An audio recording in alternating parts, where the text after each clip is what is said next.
Hello out there, and today we have the 10 things that you need to know about the QSP Penguin.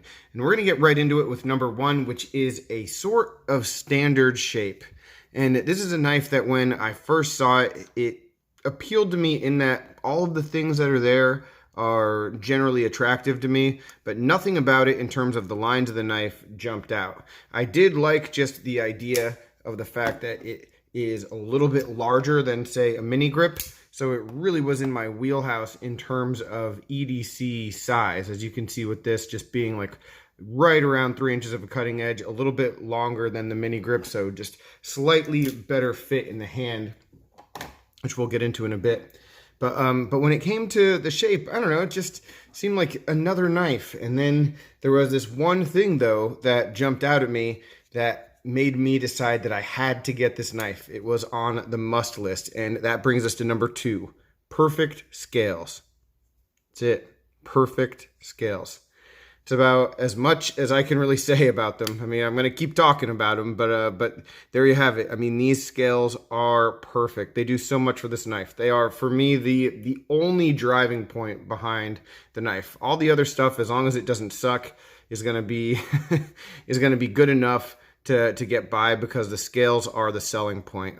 These Blue Jean micarta scales are just excellent. They're done really well. They look great. They like take color and are aging pretty well. I mean, they're just super, super attractive, and they're different on a budget knife. You're not going to really find very many scales like this for less than $50, less than $30 on this knife. So yeah, it's just a really, really neat decision that was made by QSP here. And I know there are some other variations of the knife, and I would say 100% that those don't hold a candle to this, just because this is just a cool thing.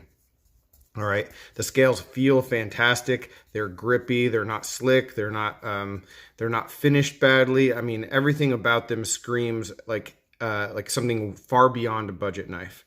So again, perfect scales.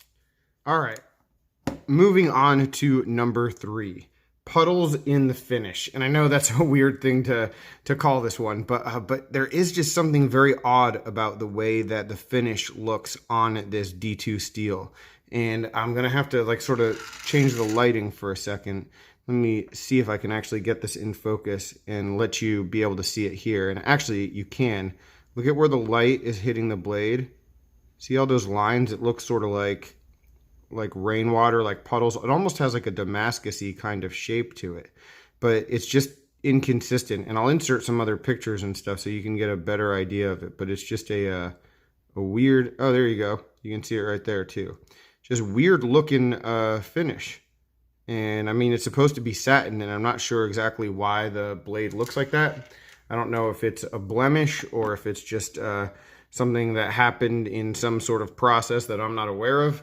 But I've had a lot of D2 and I've never seen that on satin D2.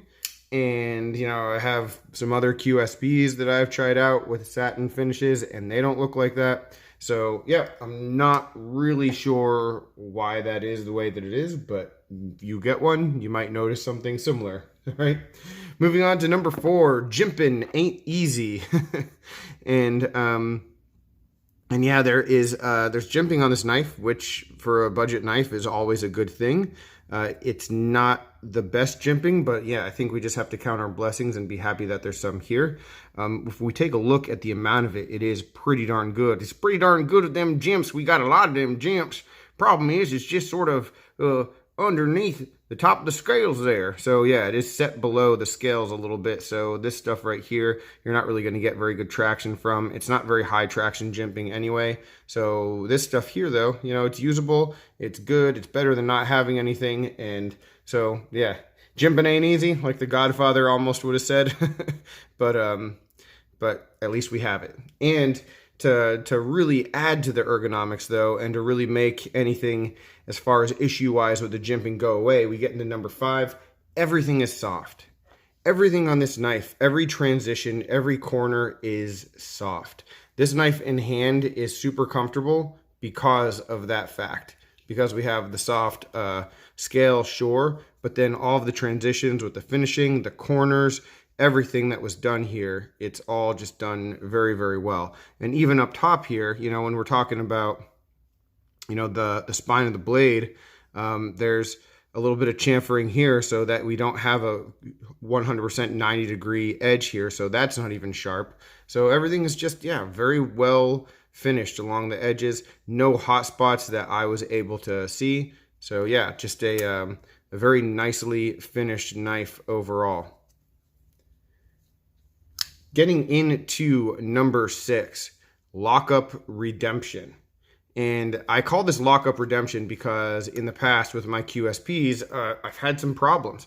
I had a Parrot like this one a few years ago, and that one was fantastic. But then a number of the other knives that I handled, the Nokomis and the Mamba and a few others that I can't even remember their names, they had a little bit of up and down. They were just wiggly to the extent that I wasn't too thrilled about it, and I didn't want to invest my money in a knife from QSP. And it seemed like that issue was corrected, and this is the first QSP that I've bought in well over a year. And the Lockup is solid. It's very good. It's very, very, very good, actually. So I'm impressed with it. Really happy about that. Again, with a budget knife, sometimes there are inconsistencies. And, you know, when you're grading budget knives, sometimes you have to look at things a little bit differently and have different expectations than with something a little bit more expensive. But that said, with Lockup, I can't really bend. You know, I'm going to be pretty consistent myself when it comes to my expectations for a strong Lockup, and they definitely nailed it here. I was concerned, though, if you take a look, these liners are super thin on this knife. So I was concerned about that structure, and yeah, there's really nothing to be afraid of here. It's done very well. So very happy about that. Number 7. Number 7 is action okay-ish. And the action on this knife, it's not bad. It just isn't exemplary like the knife is in so many other ways. You know, it flicks open pretty well, and there's no like noticeable like friction or anything, but it's not the most drop shutty. It is a really good knife just to slow roll, pinch open. You know, the action, it's not bad, but it's just not great.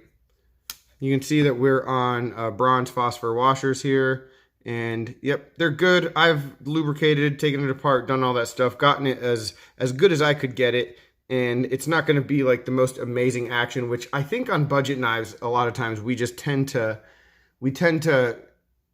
sort of, well, at least me, I'll jump to a conclusion sometimes when the action is really good.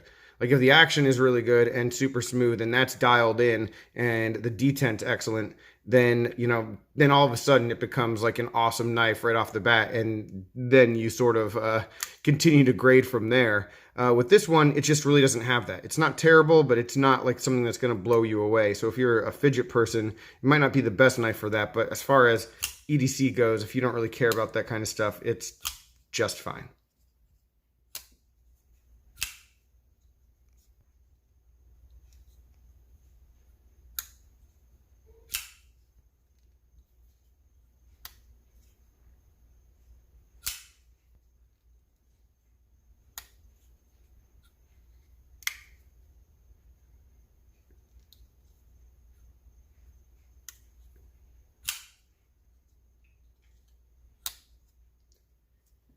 All right, getting into number 8, great in the back. We always want to be great in the back. That's what we want them to be, at least. And what I really like about this knife is this area back here, it just has a lot of good things going for it. So we have a nice deep carry pocket clip. It is reversible. I like the way that it is sliding through the scale at the top. So, yep. So it's reversible, not really getting in the way with anything here because you would just flip it and slide to the other side. We do have another set of pocket clip screws, and so those stay in on the other side at all times, so it doesn't really disrupt the lines of the knife with any big holes. So yeah, it provides continuity and symmetry, and it's just great. Then we have a lanyard hole, which for me is not necessary at all, but for anyone who wants a lanyard hole, you've got it. Got a little bit of gunk right here too. You've got it, and it's not going to disrupt the carry of the pocket clip. So go figure. Yeah, Really a simple thing, but not something that we get on all of our knives, so it's definitely something to appreciate. Number 9, value. You mean I get a knife too? And what I mean by that is if you're a steel guy, first of all, if you're a steel guy, you've got D2 in a pretty well-made knife for under 30 bucks. Yeah. But what I really wanted to talk about here is the scales. So this is a $29 knife is what you're going to get it for. Shipping is going to put it over 30 in most places, whatever. A $29 knife. If you were to purchase these scales on the aftermarket for a knife that looked just like this in like G10, let's say, these scales would cost at least 30 bucks. So the value of the scales alone, in my opinion, is worth more than what you have to pay for the whole knife.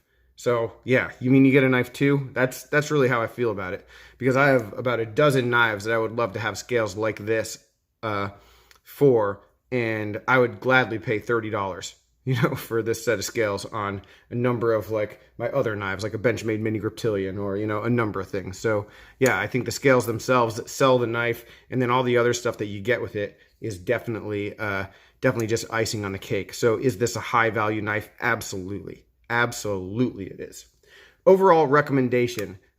This isn't exactly a home run in the whole package, in that it's not the best of the Budget Blade series. It's not my favorite of the Budget Blade series, but it does have a whole lot going for it. And the few things about the knife that I don't really love, let's say like the thin liner, like the action not being like fantastic, they're still not detriments. They're just not great. So this knife isn't bad in any particular area. There are a couple areas where it's not like top of the line fantastic, but there's nothing about this knife that really irks me. There's nothing about this knife that is bothersome or worrisome in terms of the quality of the manufacturing. And there are a number of things with the knife that are just very impressive, especially at the price point. Because again, we didn't really talk about the steel and the value there as well. So as far as recommending this knife, this is my first QSP in over a year, and I wholeheartedly recommend this knife. At $30, if this had a G10 scale or even a nice quality plastic scale, I would understand that this would be a very good budget knife. Throwing the micarta on here and the denim jean micarta, which again, you just don't see that often, puts it over the top to such an extent that I think it's a no-brainer. I think it's definitely one that I recommend 100%. All right, guys, any other questions, comments, complaints? All right, let's try that again. Any questions, comments, complaints, suggestions, let me know down below. Really appreciate it. Thank you for watching this one. What's your favorite QSP? Do you have this knife? Do you prefer it in another configuration? Why is that? Let me know. Thanks again. Take care and have a good one.